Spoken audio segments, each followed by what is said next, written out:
Welcome, everyone, to the Chief Executive Summit. This is a really special program for me today because we're celebrating the 25th anniversary of a CEO series I started with my mentor and boss, Charles Chuck Schwab, 25 years ago. He's the investment legend. I'm Mark Thompson, and at that time, I was the new recruited Schwab.com exec running this fancy new website at the turn of the century when that wasn't fancy yet. And the founder himself was my boss in San Francisco, and he sent me on a very unusual mission. So, of all places, the Swiss Alps, to a conference with world leaders who were coming in by helicopter, except for me, to a bunker in the side of a mountain that looked like it was in a James Bond movie. And of course, it was the World Economic Forum, and it was being run by the newly minted entrepreneur Klaus Schwab, no relation, where we hatched this idea of talking to world leaders simply about leadership, asking great people about how they build great organizations, great businesses, even great nations. I would go on at that conference to meet a dozen sovereign presidents of nations, dozens of billionaire unicorns. And just after midnight, 25 years ago, almost to this day, I'd meet 6 presidents and Nelson Mandela. Desmond Tutu stumbled in afterwards. We sat down for a drink. I'd meet 200 world leaders like these men, women and men who were transforming the world. And I would write a book about it, Success Built to Last, Creating a Life That Matters, the sequel to Built to Last. And soon after, I was on this mission for a Schwab CEO series where I interviewed Steve Jobs he said, "What's a webinar?" In those days. And then soon after that, Quincy Jones and Maya Angelou in their homes. But I can't think of a better way to celebrate a quarter century of doing interviews like this one than with great thought leaders who are in my life today. 2 people who I admire greatly, 2 leaders who are today impacting a very big new chapter in the lives of so many in the workforce around the world. And now in my life and work, my new mentors, my new boss in my new role. I'm inspired to have with us today Johnny Taylor and Maggie Wilderotter. Thank you guys for being here. I really appreciate the opportunity to be with you. Yeah, it's great to be with both of you, especially Johnny and I are like bookends, so it's good. Absolutely. Well, let me just take a moment to introduce you to our audience. Although it's when you read about Maggie Wilderotter, if you read the Harvard Business School case about Maggie, you just wonder how she's fit so much more time into her life than I have in mine. She's really, if you think about it, she's redefined what it means to be a CEO and a chairwoman and a board member. And that's her mission. I mean, she served as CEO of 2 publicly traded companies. And how many corporate boards is it now, Maggie? 51. 51 corporate boards, dozens of public and nonprofit companies as well. And she's been a champion for gender balance and diversity in the boardroom and elsewhere. She built a boot camp that's trained great executives, 800 potential directors who are being given that opportunity because of the work that she's done and with her partners. Maggie is former executive chairman and longtime CEO of Frontier Communications, a telecom company with $25 billion in assets. During her time as CEO, she did 3 incredible acquisitions and more than doubled the size of the company. Before that, she led global strategy at Microsoft, was a senior leader at AT&T, Macau, Wink, has served on the President's National Security Telecommunications Advisory Committee. She's on the board of the Conference Board. It goes on and on this list. Today, she is chairman of DocuSign and a member of the boards of Costco, Hewlett Packard Enterprise, Juno Therapeutics, and Lyft. Most importantly, I want to really thank you on behalf of SHRM and the CEO Advisory Council that you have there for the CEO Academy, the work that you've done to mentor us, help us along the way, and help me along the way in this new role. And you're a great winemaker too, right, Maggie? I'm actually married to a great winemaker. I see. Okay. I'm personally a great wine drinker. So yes, okay. A great connoisseur of all of the above. And we have with us Johnny Taylor. I'm really honored to talk to Johnny because he has become really quite an extraordinary visionary in talent management and workforce development. Johnny is CEO of SHRM, and sincerely, I mean, he's elevating the role of HR leaders around the world. He's really giving the HR profession a strategic, long-deserved seat at the table in the C-suite and in boardrooms around the world. SHRM expands now in 165 countries, impacts the lives of, what is it, 250 million workers and families globally. Johnny has been a serial CEO, board member. He started as a lawyer and a senior HR executive at companies like Blockbuster and Paramount, McGuire Woods law firm. Recently, he was CEO of Thurgood Marshall College Fund. I believe, Johnny, you live up to your reputation in the press about being one of the most influential people shaping public policy. You're a great author, columnist, and I've really been enjoying your book, the national bestseller Reset, A Leader's Guide to Work in an Age of Upheaval. And so, Johnny, I'd like to start with you. That's a powerful place to start, especially as my new boss. What's your advice for any new manager serving now as a new leader in this new age of what seems to be continuous upheaval? I mean, how do we do this? Yes, yes, yes. So, there are tons of things you can do, but, in advance, we were talking about the distinction between leadership and followership. And I think that informs a lot of what motivates me. And so I would say as a leader, what I've learned over time is that having people be willing to follow you speaks volumes about the type of leader that you are, because people choose to follow people. I mean, I have colleagues who have been with me for 15 years in 3 or 4 different companies because what I'm doing makes them know that they matter. So to give the shortest answer, empathetic leadership. It is now it's absolutely, you start with, all of us have to know our math and have to understand the quantitative size of our business and IR and all of that. I mean, there's tons of stuff you need to be able to do, but ultimately people choose to follow you. They make that decision, and many of them make that decision. And increasingly, especially with millennials and Generation Z, they will only do it when they know that they're working with someone who is empathetic. And again, never to confuse or conflate empathy with sympathy. Sympathy has its role, but what we're hearing increasingly from the workforce is that they want empathetic leaders. Well, that ends up being a place where with that empathy, you earn it, is what you're describing. And so when you step in the role of leadership and being perhaps a part of the governance with the board of directors, what would be some of your thinking about how you've seen that change and what that means for showing empathy in a time of volatility?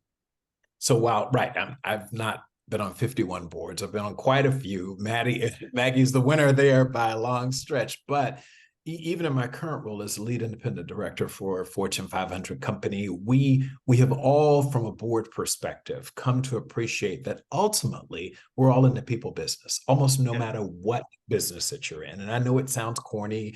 And back in the day, every CEO that I've ever worked with, and I've worked for some legendary billionaire CEO founders, Barry Diller, Wayne Huizenga, Sumner Redstone, and all of them have said the right things that they're supposed to say in the front of employees, which is people are our most important asset. In practice, though, we now know that that really is true. Like you can't win this game if you don't have the right people, and you can't keep the right people if they don't feel like they are truly valued, they're seen, they're heard. And so from the board perspective, I wear 2 hats, the lead independent director, but also the head of our Comp and Org committee. And we literally say to all of our leaders, your primary responsibility is not to be the finance executive in the traditional sense, or the marketing executive, or the CEO for that matter. It is to help identify, grow and develop and motivate people, because they will do the innovation. And so that starts at the board level, that we compensate you for being a great leader, not just getting great results. And so that's one of the ways that we actually practice empathetically from the board level. And we don't really, board members, and Maggie, you can speak to this, but we don't tell management what to do. It's their task. But what we do is provide the strategic direction, and that direction is foundationally about treating people empathy. We look at compensation. We look at our practices, diversity, equity, inclusion, belonging. We look at our offerings, when we think about your perks and your benefit packages. Are we doing this through the lens of empathy? It's not enough just to provide childcare benefits, but are you now offering elder care benefits? Because people are in this sandwich generation where they're taking care of themselves, their kids, their parents, and increasingly their grandparents, because people live longer, right? Are we as leaders saying it's not enough to extract all of the profits that we can out of the organization without taking care of our people in the process. Mhm. Well, that certainly defines you and other CEOs as the chief empathy or chief empowerment officer in the organization, working in partnership with great leadership and governance on the boards. And really nobody knows any more than that than Maggie. Tell me a little bit about how you've now seen with all of those boards, what's changing now? What do you feel is the best way for people to be preparing to take a role as a great board member? Well, it's always great to be with Johnny because his words of wisdom always resonate for me. So thank you, Johnny. I think that one of the things that's happened with board service is it's really become transparent. When I went on my first board at 28 years old, it's a little bit like the Wizard of Oz. Like, who are those people behind the curtain? Yeah. And the boards didn't have to be proactive in communicating to others. It was really doing the work more in the privacy of a boardroom, and things that happened in those boardrooms stayed in the boardroom. Today, there's an expectation that boards are going to be transparent, that they're going to share the information with the right stakeholders in the company, whether that's the employees, whether it's partners, whether it's suppliers, customers. The constituents are many at different levels. And I think because of that, the work has changed. And the dialogues and the discussions have also changed as part of that. It seems that with all that responsibility and thinking about the workforce at the center of the equation for both the board and the CEO, increasingly, in a sense, the roles of governance and strategy seem to have also blurred between the board and the CEO. How are you currently defining what it means to be, a great governor and a board member from the role that you held so successfully as public company CEO? Yeah, I think it's different for public versus private, right? Sure. So in the public environment, a director has really three roles, right? We hire and support, or we fire and replace our CEO, right? Number one. That's good. That's number one. Number two is we make sure the company has a sound 3 to 5 year strategy. And the third is we make sure the company's well governed, especially the financials. And it's amazing to me how many people that have sat on boards don't realize how companies make money, right? Right. And so you've got to know the financials. You've got to know what the value is that they're delivering to their customers in order for customers to pay them. And so in the public environment, you're nose in, but your hands out. You're not there to operate the company, right? Those three things are all you're really responsible and accountable to do. In the private environment, it's those three things plus operating. So you're nose in and hands in a private environment. And that's because a lot of these companies are founder-led, first-time CEOs. They're a little bit like big babies, right? So they need more help to scale. And that makes the work different for you as a board member. And I like both. I always like that combination of both because I'm an operator by background. Right. So I like to be able to look at different operating models and help companies develop those models to the right level for scale. But I also love the public environment where I get to, run a public company for years. I understand what's necessary to have public companies create value for their shareholders. And so I usually do this balance of both. Hey, Maggie, would you add that, as I thought about it, the three are spot on. Increasingly, it'd be interesting to get your perspective on this. One of the big four now, I think it's rounding out, is risk management, and not just reputational risk, not just financial risk, because that's what obviously companies have expected their boards to be responsible for, but reputational risk, technology increasingly with this cyber world that we live in. I have found, at least on the public and private boards, and frankly, even the nonprofit boards, the United Way, the American Red Cross, these are $5 billion a year plus organizations, that we have a level of responsibility now when it comes to these other risks that I don't know that we had when I first joined my board. Gallup was my first private board, and these are the dynamic. You just didn't have that level of responsibility. Yeah, I do think that risk management has always been a priority for boards. Most of the time, it's relegated to the audit committee. That's right. Yes. But the audit committee brings that to the full board. Right. So if there are specific risks that get identified and are worried about, those discussions take place in executive session on how does the board react to those risks? What is the communication to our CEOs on how they need to mitigate and manage proactively and keep us posted? In the private environment, there are more open discussions with the CEO. So it's a little less formal. But you're absolutely right, Johnny. I mean, every board today is dealing with serious risks, right? And we also have a number of leaders in our companies that have never seen adversity in their entire careers. Amen. For the last 20 years, it's been up and to the right, and it didn't really matter what you did. So now, right. you know, the game's changed and there's a reset, and what you do matters or not. That was the last time they had none of them really had a big job in 2007, 2008. And so Right. that is a profound notion. The other one that hit me between the eyes is to think about the fact that the role of the board is to hire and fire the CEO. And that's happening at a record pace. We had bigger turnover than ever in 2023. I thought maybe both of you could comment a bit about that dynamic that's going on right now, that turnover, that churn.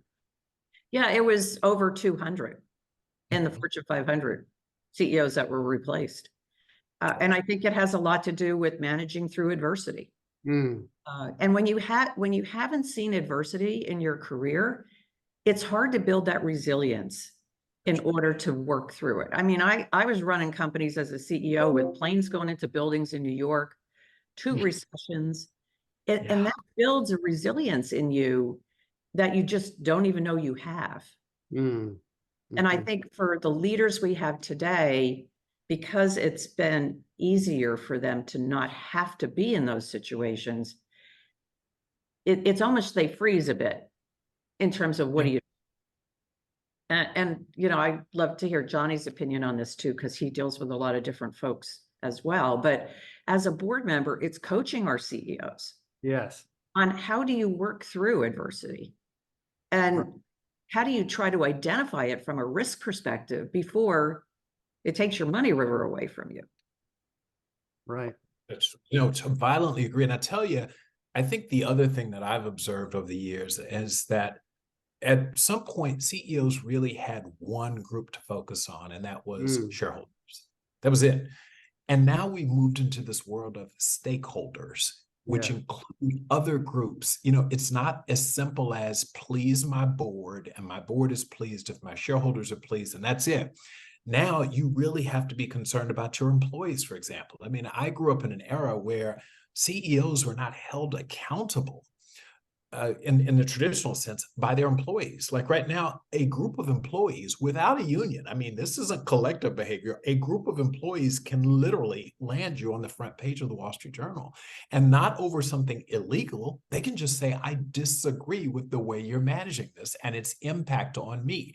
You have environmentalists when it comes to ESG. You have civil rights leaders when it comes to the S in the ESG, diversity, equity, inclusion. So you have all of these bosses, where in the past, I think, Maggie, you'd agree, it was a little simpler. So not only had they not run into adversity and therefore didn't need to be resilient, didn't have to exercise or be very particularly resilient, but now they have this issue where the job is more complicated because you've got a ton of people. You got the government hauling in leaders, you know, before Congress to discuss things that once upon a time you could easily say that's not your business, right? It just kind of isn't. I'm complying with the law. That's all I got to do. But now it's complicated. Unions out there. I mean, you just got a lot going on at once. Yeah, I would say though, Johnny, there are certain things that are timeless, right? Yeah. So from a leadership perspective, I'm a servant leader, similar to you. I have spent my career serving others with no expectation of anything in return. And when you're authentic in your leadership style, it builds followership, Yes. and it builds loyalty.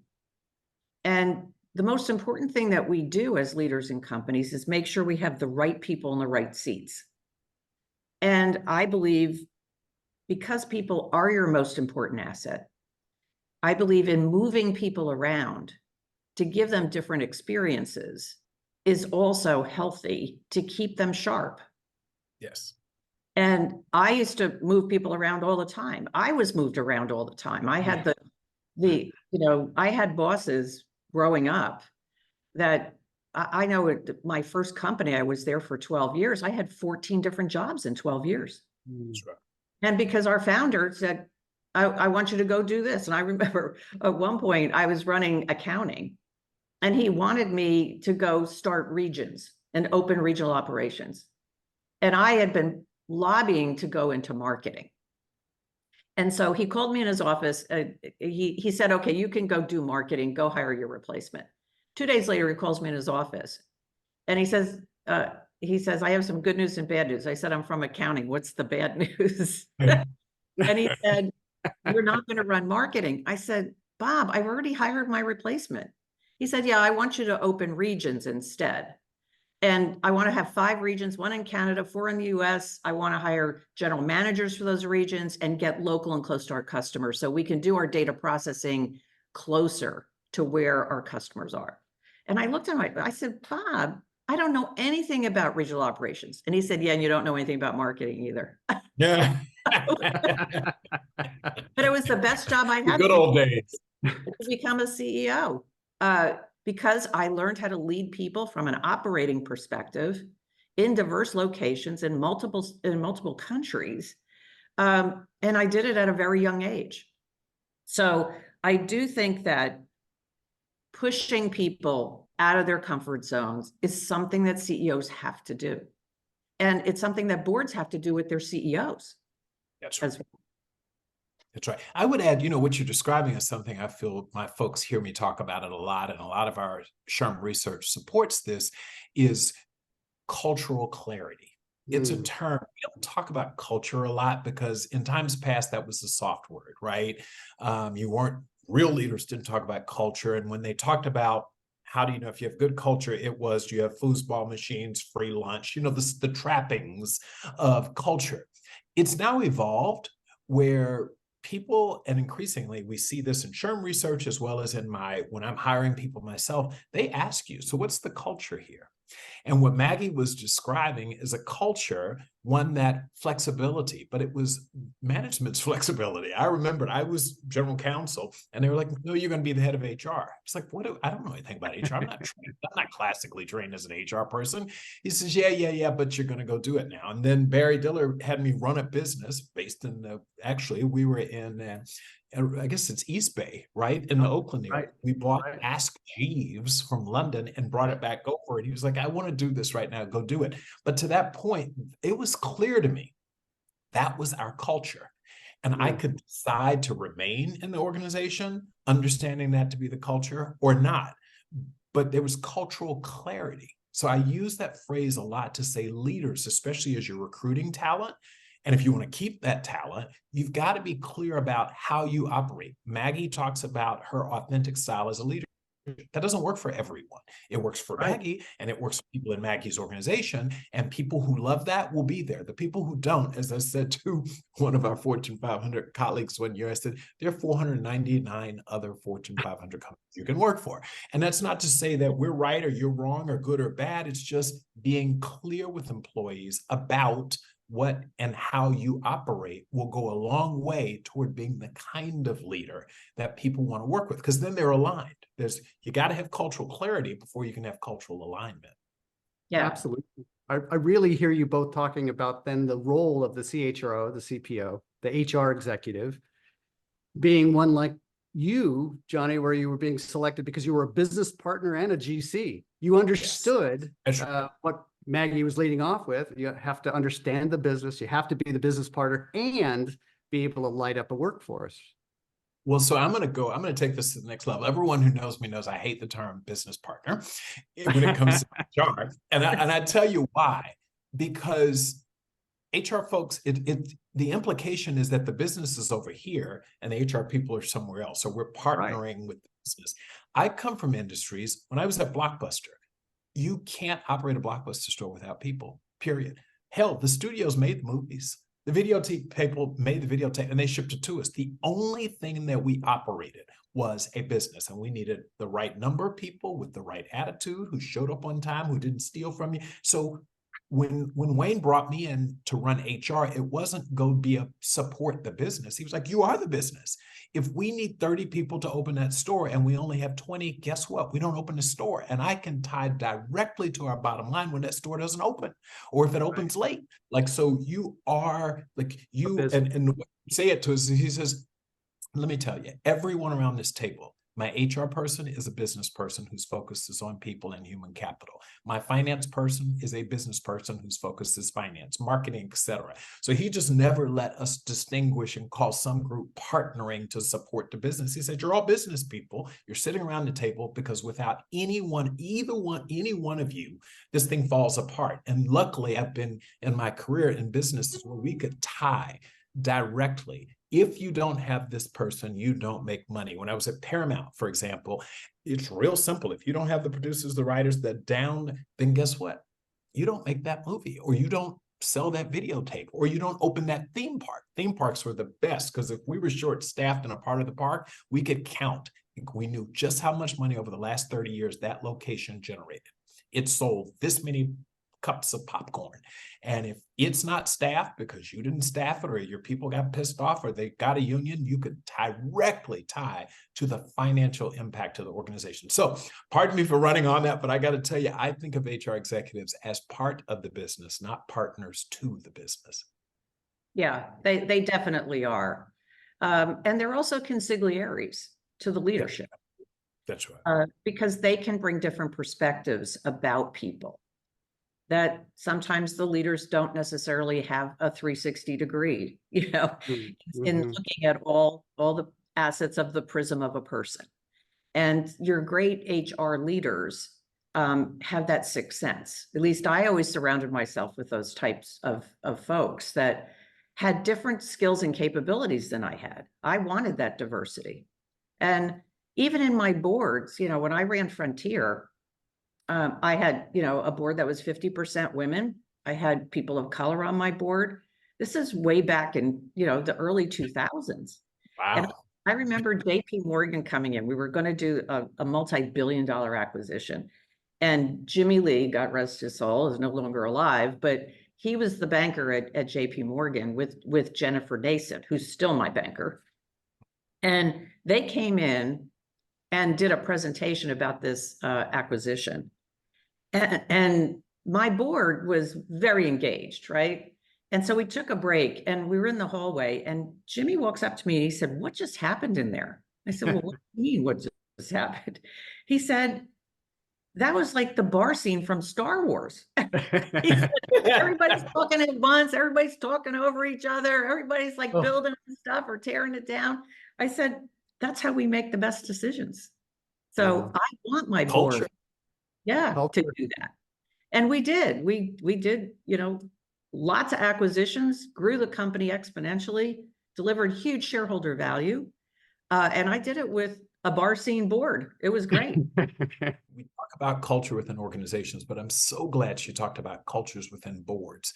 If you no two boards are the same, and I don't subscribe to the fact that there's some perfect way to govern, but I can tell you the imperfect way to do it is not to be honest when you're recruiting board members about how things work here, right? Like, you hate to say it, but this isn't. I was on a board, and I'll protect the name of it, but they had a way of talking around the CEO. There were meetings after the meeting, and it just became impossible and uncomfortable as a board member, right? We were not only not productive, but we were not helping our CEO become successful because there were all of these little side meetings and agendas, et cetera. So just, there are times when I make this point to say, while you can have cultural clarity, that does not mean within the board context that you don't hold yourselves accountable. And board governance does matter, and making sure that you're acting responsibly and doing so. The how does matter. So I don't want anyone to hear me saying, oh, Johnny says, well, culture is what it is, and just be clear about it. No, because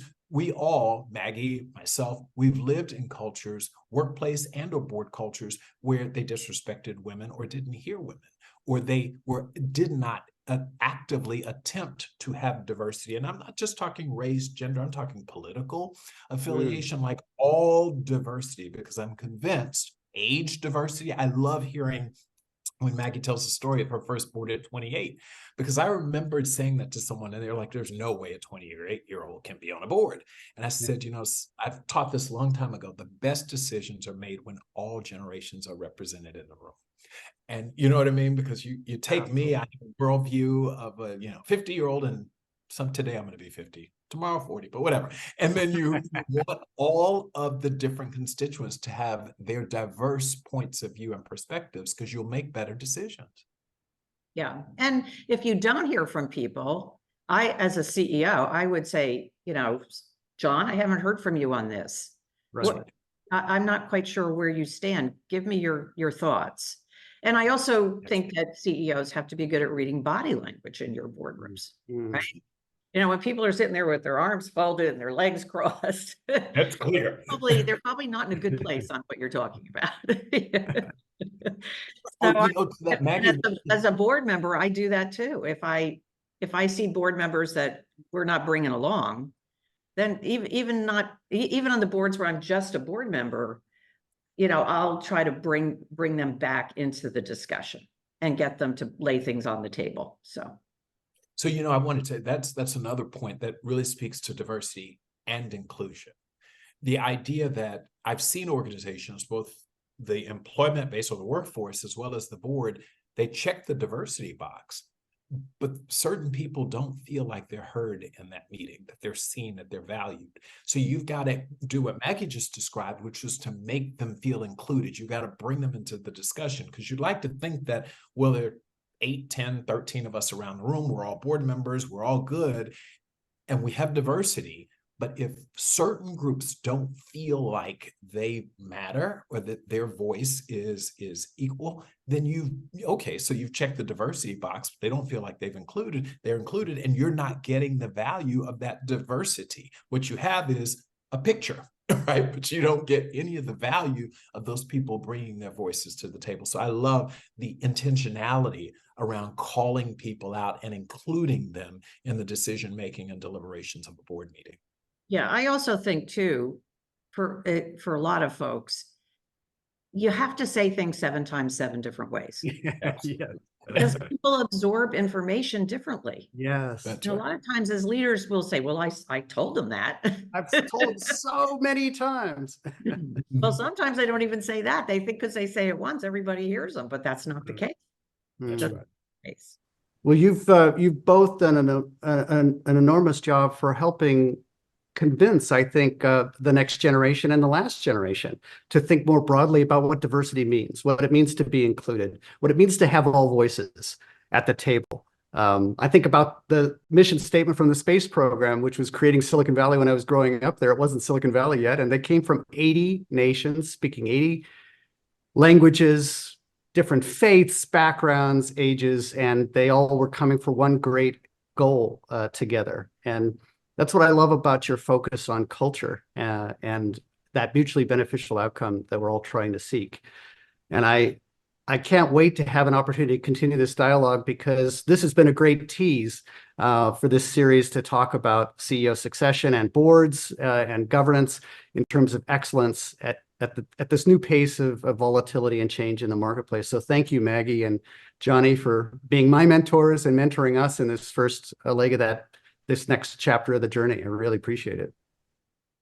Well, congratulations to you on 25 years. I mean, my gosh, that's if any of us do anything for 25 years, it's a pretty darn big deal. And to see it be as successful as it has, I was looking at something the other day that says some significant percentage, 40–50% of the Fortune 500 of 25 years ago aren't in it anymore. And that's just the fact that you've stood the test of time and you're still around and relevant. Hats off to you. Well, Yeah, and And to you. I want to exclamation point that, but also say 25 years, you got plenty of time left. pal. That's right. Yes. Just got a got lot warmed up more with to you do. guys. Thank you guys. Appreciate it.